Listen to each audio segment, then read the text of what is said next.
Hello everyone, welcome to the presentation of our work, Blendshape-augmented action unit detection. This is the joint work with Professor Qiang Ji. In this paper, we focused on the action unit detection task. For example, in the image, AU12 lip corner puller is detected to be activated. Also, AU6 cheek raiser is detected to be activated. Action units represent descriptions of the facial muscle activation. Given a certain muscle activation, the facial skin is deformed by following the underlying facial mechanism. In other words, the facial skin deformation is a direct reflection of the underlying AU activation. Motivated by these facts, we propose to apply such prior knowledge on 3D facial geometries together with the knowledge on 3D projection models to augment the existing 2D image-based AU models. Particularly, the 3D Blendshape is applied to capture the anatomically accurate facial geometries. In the end, the prior knowledge and the data information are combined for final AU predictions. Here is the overview of our framework. It consists two main components, the top-down projection and the bottom-up estimation.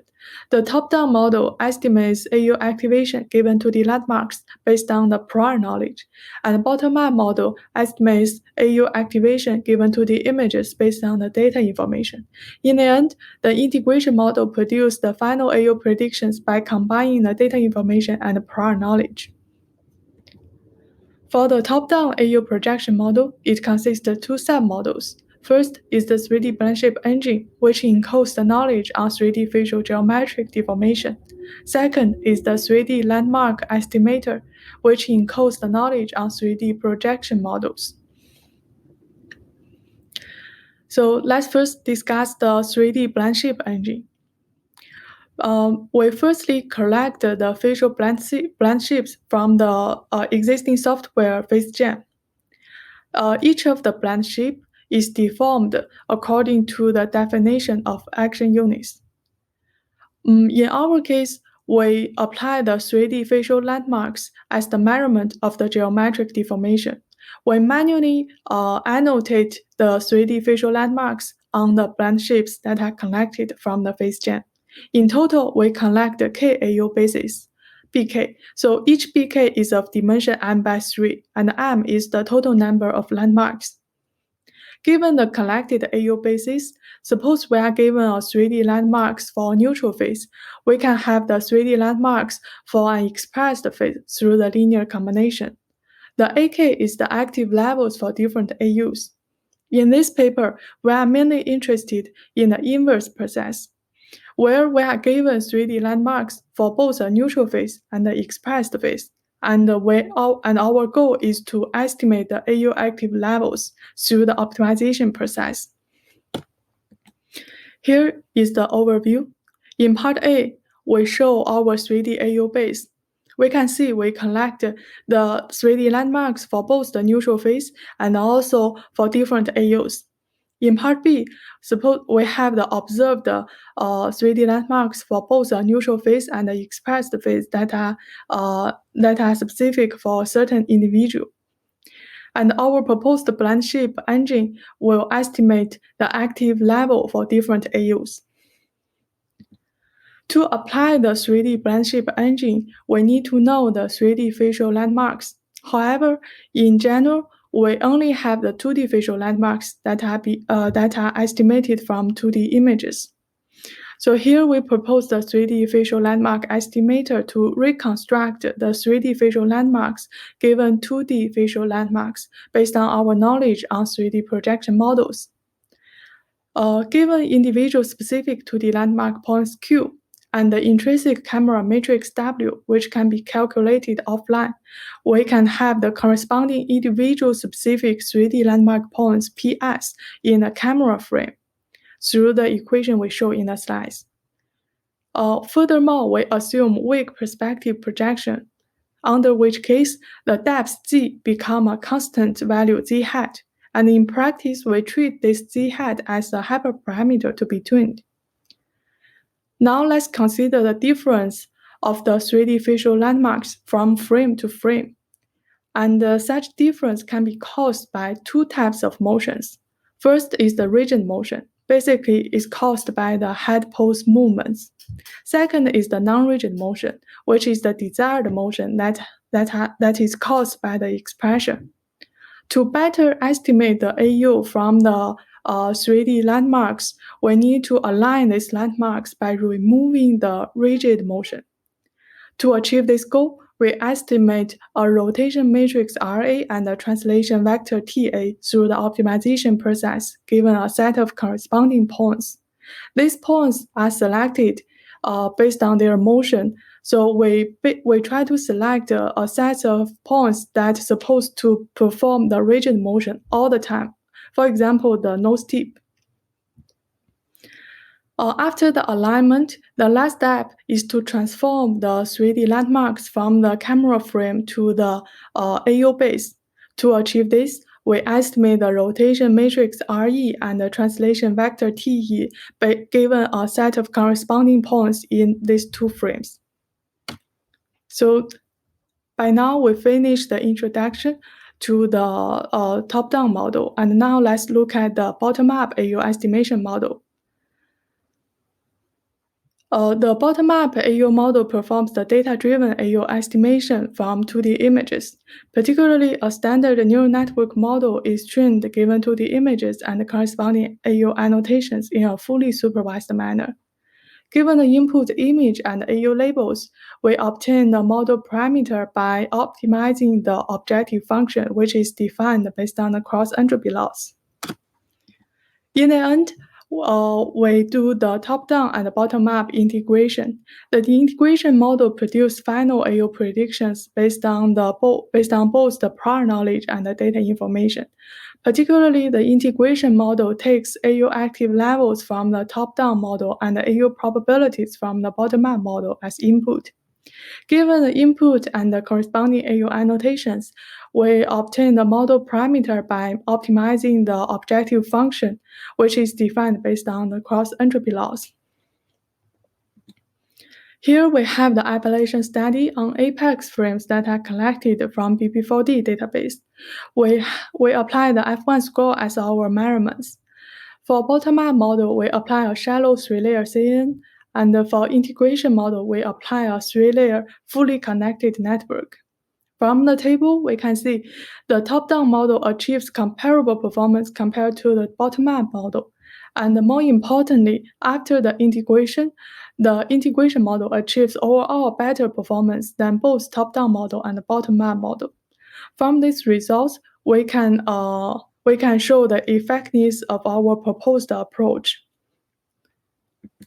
Thank you for the attention.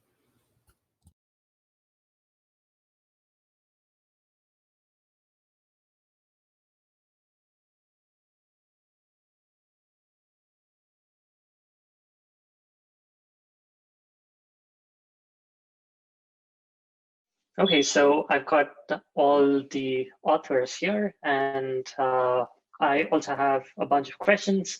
I'll just call out on the author and ask them questions, and they could respond. In addition to this, there may also be questions on Rocket Chat, which I'd encourage you to respond to right after this live Q&A. So the first question for 5, Flo, is in your simulation control slide, you introduce a predictor network. And how do you prevent this observation predictor network from selecting trivial states as solutions?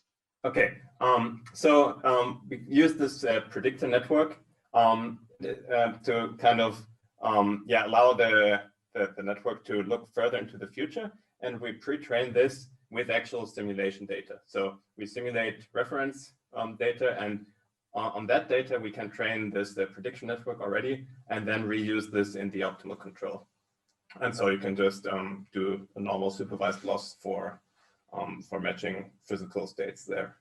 That's good. So we have a question for Paula on DeLuca. To what extent are these simulations differentiable? For example, do we get gradients with respect to all plausible contacts and stuff?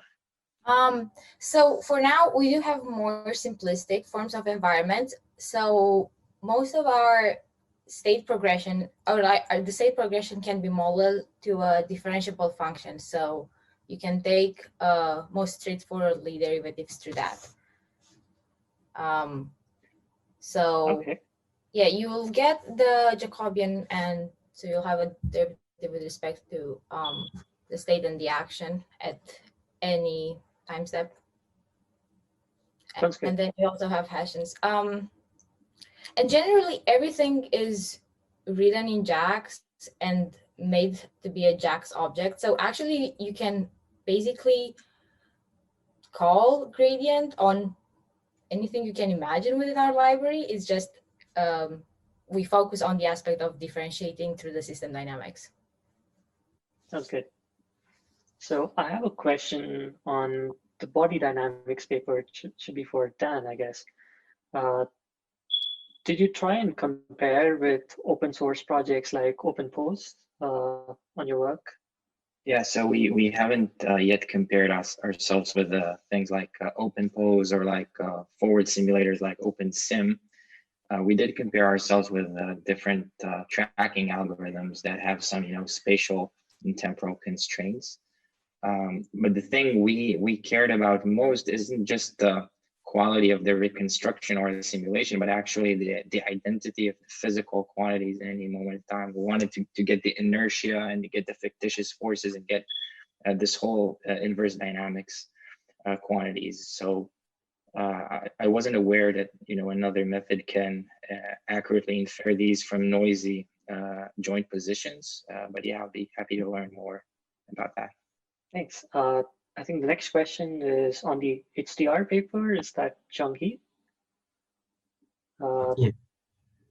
So what sampling strategy do you use for sampling pixels, and can this method be improved somehow? Yeah. For sampling, we use Grossberg sampling method for getting the pixel values from the multi-exposure stack. And I guess there can be more efficient or way to get the samples, but because we gather all the values for 0 to 255, so I don't think other like method could much improve the total HDR consumption structure performance. Yeah. That's good. Yeah. So we have a question on the Blendshape paper, and it is, how do you actually choose facial landmarks, and will a poor choice of landmarks impact the output? Have you assessed some of that? So first question, how we choose the landmark? There is the fax system. So we manually decide the landmarks on the Blendshape according to the fax system definition of the landmarks. And for the second question, can you please repeat? Yeah, it's about do a poor choice of landmarks impact your output a lot? Like, do the landmarks have to be very carefully handcrafted, or I think what it means is if you chose something else, would your results vary drastically? Okay. Yeah. So because originally the Blendshape can be considered as the dense mesh that can accurately capture every detail of the facial muscle of the deformation of the facial skin. But in our workshop, in our current work, we just use the landmarks to measure the deformation of the geometry. If we use other measurements, or if we directly use the whole dense mesh, there will be more accurate. These are the more accurate measurements of the deformation. So we expect the improvement of the performance of our top-down model if we use this dense mesh or other measurements instead of the landmarks. Yeah, sounds great. Thanks. I have another question, I think, on body dynamics. This is great work. Can you give us an idea of the types of problems that this might be applied in? The mouse model seems quite useful. Yeah, so This whole statistical kind of mechanical project came about through the actual neuroscience application. So our collaborators from the Costa Lab at Columbia, they're recording from the motor cortex of a mouse while it's performing some sort of reinforcement task. It's controlling a joystick, and they're recording from several populations within the motor cortex. And one question that arose was, what is actually the mechanical quantities that are being controlled and tracked by these motor and neurons? So imagine that in addition to the stuff that I've shown you here, we have time series of, say, of neurons in different brain regions, and we would like to regress them with these mechanical quantities and say, well, this population cares about the end effector pose, sort of a high level representation of behavior. Where do I want to go as an agent? And another population may control the torques and the low level sort of muscle commands. So it's a description of like biological motor control. That sounds very cool. And yeah, it's a new dimension to this workshop altogether.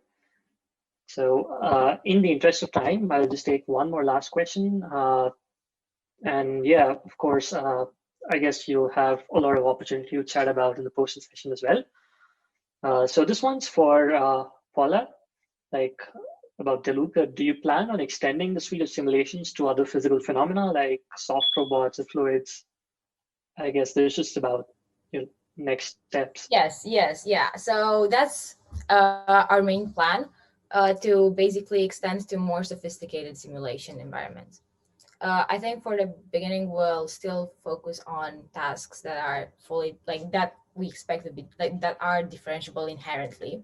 But then the plan is to evolve and maybe even consider harder setups. Sounds great. So yeah, with this, I'd like to thank all of you for joining in and for taking time to answer questions.